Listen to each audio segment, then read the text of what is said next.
तो बड़ा वीडियो तो नहीं कराऊंगा, छोटा जल्दी जल्दी हम लोग बात करेंगे। और मैं आपसे रिक्वेस्ट करूंगा कि आखिरी पेज तक, आखिरी लाइन तक आप प्लीज इस वीडियो में बने रहिएगा, आपको कुछ ना कुछ मिलेगा। So you will definitely like it, comment करिएगा, बताइएगा, और चैनल पे फर्स्ट टाइम आया है तो सब्सक्राइब जरूर करिएगा। चलिए बात करते हैं। सबसे पहला पॉइंट है कि लोन लेके कोई भी लग्जरी चीज आप नहीं करिए।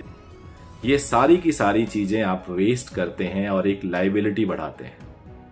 अगर आप कोई लग्जूरियस वेकेशन प्लान करना चाहते हैं, कोई बहुत बड़ी गाड़ी खरीदना चाहते हैं, तो उसका बड़ा थंब रूल होता है कि अगर अपने पास कैपेसिटी है तो खरीदेंगे।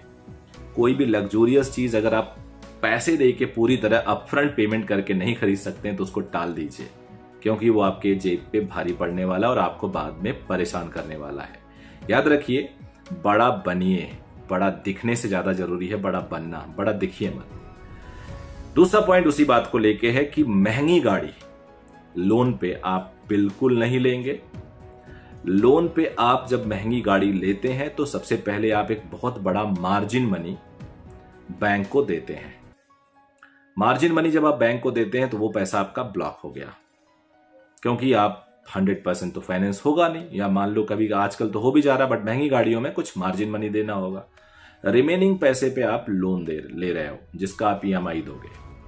उसके बाद गाड़ी का डेप्रिसिएशन, उसके बाद गाड़ी पे पेट्रोल और पर किलोमीटर का खर्चा, ये सब आप पे बहुत भारी पड़ने वाला। और जब आप गाड़ी बेचते हो तो सस्ता हो जाता है, क्योंकि गाड़ी तो शोरूम के बाहर निकलते ही 20 to 30% डेप्रिसिएट कर जाती है। तो तीसरी बात भी लोन पे ही है। लोन पे मैंने 3-4 बातें कर ली हैं। लोन पे फ्लैट और घर आपको लेना है तो 2-3 बार सोचिए। कई बार आपको लोग बोलेंगे कि इस पे आपको ये टैक्स बेनिफिट मिलेगा, इसका इंटरेस्ट टोटल टैक्सेबल पैसे में से डिडक्ट हो जाएगा, लेकिन आपको एक लिमिट तक ही होगा। ये आपको अच्छी तरह से पता है।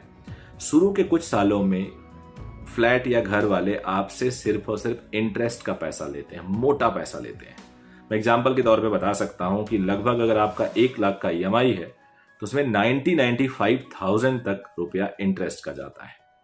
तो आप 2 साल, 4 साल, 5 साल अगर लोन पे करते हो तो पता चलता है कि जो आपका एक्चुअल मनी आपने जो लोन किया, जो बोरो किया है, उसमें से बहुत मार्जिनली पैसा कम हुआ है और आपको लगेगा अरे यार मैंने तो इतना EMI पे कर दिया है।